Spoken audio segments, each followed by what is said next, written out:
The group is beautiful, as always. Yeah.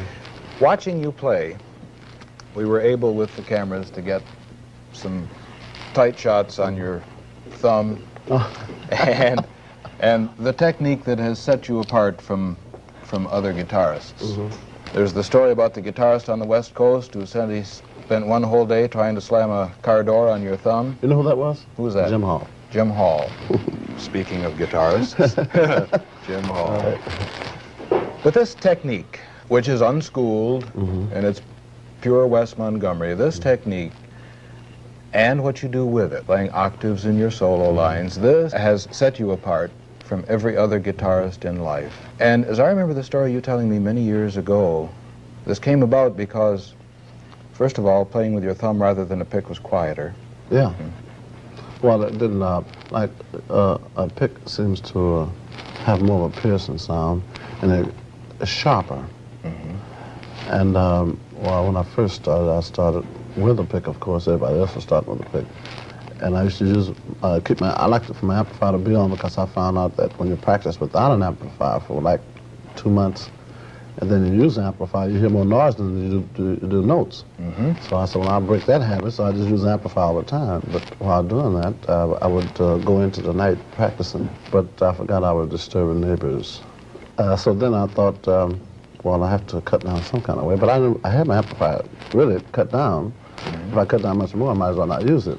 So then I set the pick on the top of the amplifier and made it much of a rounder sound, softer. So I said, well, I'll use that until I get where I can play, and then I'll use a pick. But I forgot you have to develop a pick. Then you learned that you couldn't use a pick. That's right. Because you had learned to play with your thumb. That's right. And you couldn't use a pick. That's right. So then I wasn't trying to be one of the best anyway. I was just playing for my own amusement. So I go through all the trouble of developing a pick when I can play my thumb when I want to play. Every schooled guitarist in the world knows that it's impossible to play without a pick and to play as you play. Well, they claim the thumb is the slowest operating finger on the hand. Yeah. Like classical players use their thumb, but not in the same manner. Right. You see. But you get incredible speed. Yeah, well, it hurts. Really? Yeah. Well, I mean, you know, in some kind of way. It hurts. Yeah. You get incredible speed with your thumb. The octaves in your solo lines, again, this was a thing unheard until Wes Montgomery. How'd you hit on that? Well, I was tuning up one day, and my guitar was always out of tune. Well, I thought it was because I had a bad guitar at that time. I bought on Lemon, but even the new one, they just don't stay in tune. They would be in tune maybe down at the lower end, but up here, within this range, it would be out of tune. So I used to take the first string and the third string and go like that and find out how close they were together, which one goes out. They're not tuned up. So while doing that, I ran a scale. Accidentally, I said, oh, it's not too bad. And so then I put them together and ran the scale again. And the only thing I could figure anything to it was just 2 notes. And I said, oh, it's not too much. Then I was going to run again and check it out, and I missed it. I said, oh, come on. You know, you don't do it accidentally and make it then try to do it intentionally and miss it. You know, that's turned around the wrong way. So I had trouble ever since then. After I got so I played the scale, I wasn't through then. I said, well, I think I'll play a melody. And every time when I get one thing accomplished, then I couldn't do the next step. So I said, oh, come on. You know, 2 notes, come on. You know. And I kept on until I got, so I said, well, I want to play solo lines with, which I couldn't do at that time. My hand just get cramps, and I take it off the guitar to still be like that. I said, you know, oh, it was horrible. And when this was first heard, I remember the comment. I remember the people saying, good grief, listen to this. He's playing solo lines. He's playing octaves in solo lines.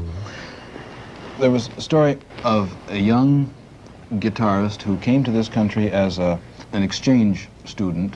And when he left Europe to come here, his guitar teacher in Europe said, if you are ever in a town where Wes Montgomery is playing, go and watch him. Notice the key word was watch. Huh? Go and watch him, and then come back and show me how he does that.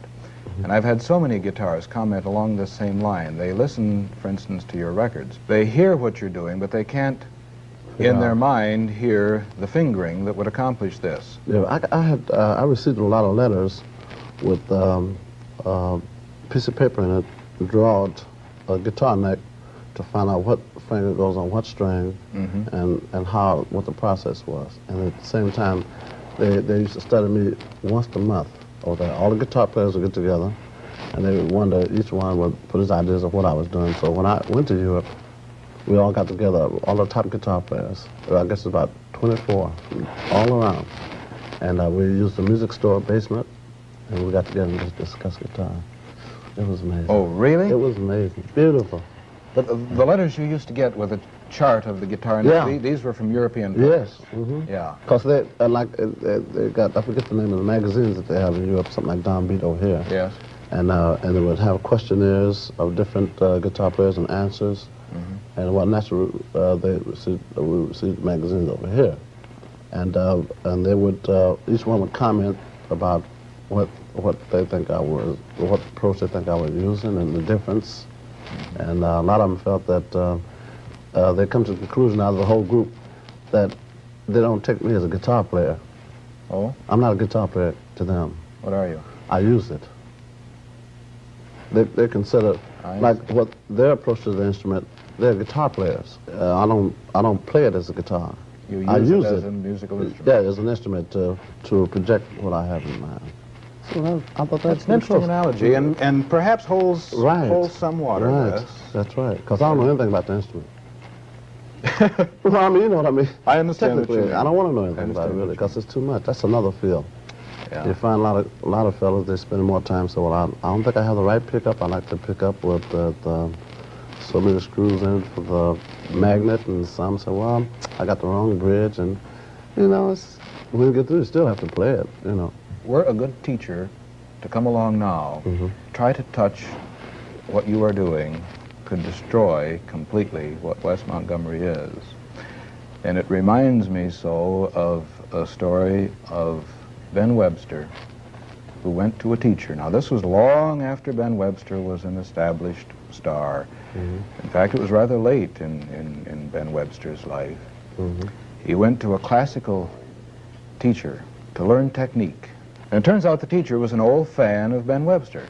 And you know, Ben has this great, wide, fat, breathy tone. Right. It sounds like there's as much breath coming around the reed as through it, right? That's right. And the teacher said, play something for me. And Ben played for him. And the teacher said, Mr. Webster, you do everything wrong, but it's beautiful. And don't you change anything. He wouldn't touch him. He refused. He said, I will not touch what you are doing, and for heaven's sake, don't go to anybody else. There is a story of the bumblebee that has frequently been attached to Wes Montgomery.